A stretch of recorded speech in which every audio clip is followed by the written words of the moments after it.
Hey there, Prairie Plant Girl here. I thought I would come out and enjoy a beautiful day in the greenhouse. What a change. Last week it was like minus 30 or colder Celsius, and now we're in like just hovering around the freezing mark or even higher. Crazy weather we get here in Saskatchewan, but I am enjoying this. I bet you our snow cover has dropped like 30 centimeters a foot already in just like 2 days. Beautiful out, sun shining, and it feels like spring. Not getting my heart set on that because I know March can bring a whole slew of winter weather still. But I'm gonna enjoy it while we have it and just soak up the sunshine. So while I'm out here enjoying the sunshine, I thought I'd share with you the things I'm gonna be starting to put seeds to ground, things I'm gonna be doing in March to get ready for the gardening season. March is, I think, probably my busiest month as far as seed sowing goes and starting plants for the gardening season. So it's usually just chock full of planting, and my grow shelves fill up really fast in March. So for vegetables, I always like to start my celery nice and early in March. Buster, are you wanting in here? There's not much room. And a little sniff. Buster wanted to join us for a few minutes. He's enjoying all the beautiful sunshine and fresh sniffs that are being unearthed with all this melting. Boy, something smells good in here, hey Bus? What are you smelling here?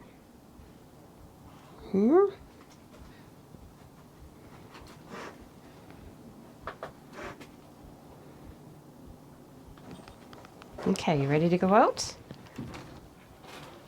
I don't know if you fit that way. The tripod's in the way. You might just come over here. Come. Come here.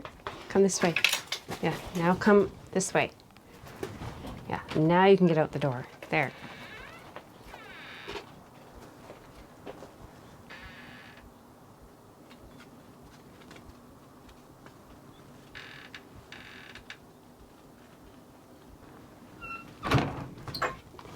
Okay, sorry. Buster just thought he needed to come in here and have a little investigation for a few minutes, check out all the sniffs. He's enjoying this nice weather as much as I am. March is my 7 to 11 weeks before my average last frost zone. So those are all the plants I'll be starting. Will be ones that need to be planted in that time. And one of the first ones I'll be doing is celery.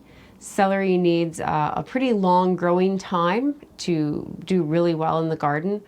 I could maybe get away with growing it a little bit later, but I've always had really good success with starting it in that first week of March. And I get beautiful celery out of it, and I love growing my own celery, where I can just grab a rib or two of celery when I need it, instead of having to buy, you know, either overpriced individual ribs at the grocery store or a whole, I don't know, what do you call it, a bunch of celery, a head of celery, and then I don't use it all up. So I love having my own celery out in the garden that I can easily just grab what I need when I need it. I'll probably, just depending on what the weather does, try and get a little bit of lettuce and spinach going inside that I can just be growing out here in the greenhouse early on in the spring, just to get a few more fresh veggies in my life early on. That's the beauty of having this greenhouse space. I'll also be starting my sweet peppers. You may have seen I had just started my hot peppers. I find they need just a little bit more time than the sweet peppers, so I've got the hot peppers started, but in March, about the middle of March, I'll start my sweet peppers. I have several varieties that I like to grow. And then I'll also be growing my tomatoes. I'll be starting those towards the end of the month. So those are two big plants that people often want to start and grow, tomatoes especially. March, I find, is a really good time to get those going, like towards the middle to end of the month. You want to get them early enough so that they get some good growth and are ready to put in the ground and produce for you, especially in a short season like mine. But you don't want to start them so early that they're leggy and overgrown, hard to take care of, hard to deal with inside while you're waiting for the weather to warm up. So you have to kind of walk that fine line of weather with them.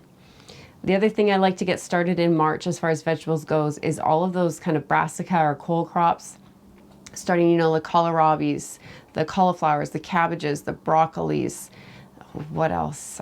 Turnips. I've been experimenting with starting those in cell packs and then planting them out because I have so much trouble with flea beetles here that I find direct sowing things like turnips can be a little bit difficult. They come up and then they're just gone the next day. So if I start them and so they have a little bit of size on the leaves, then they're not as attractive to those flea beetles. Another thing for a vegetable garden that you might want to do is, I'm not growing them this year. I've decided to eliminate them from my garden. But if you're doing your sweet potatoes, you'll probably find that if you've been starting the potato tuber to get some sprouts going on it, it's probably going to be time in March to twist some of those sprouts off and take them and just set them in a dish of water so they can start rooting. And then once they start getting roots on them, you'll be able to put them into pots of soil. So if you're growing sweet potatoes, that's your next step with that. And you'll just have to look. And when you get a few sets of leaves on those sprouts, then you usually can just kind of twist them off or take a sharp knife and just kind of cut the sweet potato right around where the sprout is joined. And then just take that and put it in, just like I said, a cup of water under some grow lights or in a bright sunny window, and just wait for some roots to form. And then take them out and pot them into individual pots. There's a ton of decorative plants that I want to get going in March, and that would be starting with my ranunculus and my anemones. So those need a little bit of pre-treatment in my climate. I'm in a zone, well, they say it's a 4 now. I would still call it a 3B. So in areas like mine and colder, you need to start things like ranunculus and anemones early on indoors and have them as spring blooms. Some of you in warmer climates can be starting them and planting them outside with some winter protection or even no winter protection, depending on how warm it is. I can't even imagine a climate like that. But here I'll be starting my ranunculus and anemones indoors, and I will show you, I'll probably bring you along for that. I do have a few videos on it, but it's a little bit different process than some plants, and so people like to see how it goes. I'll also be starting my bunny tails grass early on in the month, and I'm going to read you, I have a big list here. Throughout the month, a lot of bedding plant type plants. So Dusty Miller, Dianthus, Bacopa, Verbena, Nigella, petunias. That's a big one. People love to know how to grow petunias. I've been growing my own petunias from seed for years. Lots of videos on it, but again, I'll probably bring you along for the process because there's always new viewers and people who want to see how to do that. I have Salpiglosis written down. I don't know if I'll grow it. I really like the flowers, but they really attract aphids, I find.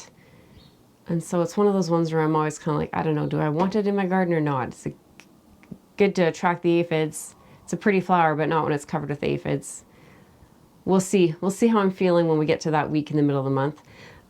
Snapdragons, impatiens, and some magic carpet thyme. That's a ground cover thyme that I've been trying to use to fill in some of the spaces in my yard, pathways and seating areas and things. It's just beautiful, really, really thin, really soft, gorgeous. So I'm going to get a bit more of that going.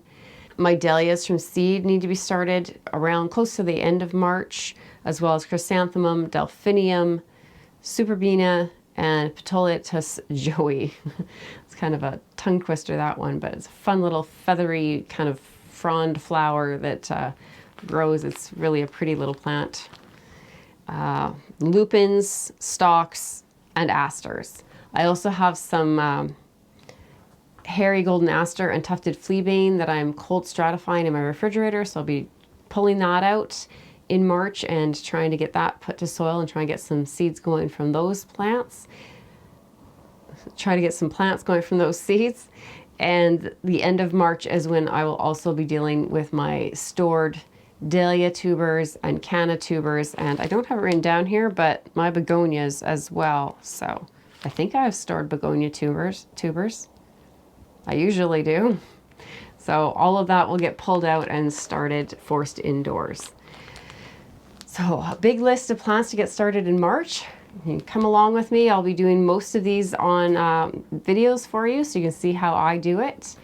And otherwise I'll just be doing things like making sure that my greenhouse space is ready to have plants coming in, because towards the end of March, sometimes our weather is nice enough that I can be pulling a few things out into the greenhouse that are more cold hardy, especially like brassicas and things, and getting them put up in pots and that.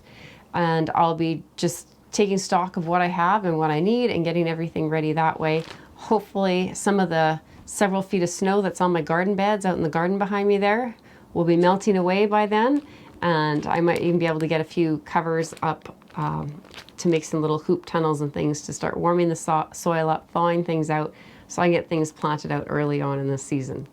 So thanks for coming along with me on my gardening journey. Keep coming back to see what's happening as I'm growing and sowing, and we'll see you in the next video. Bye.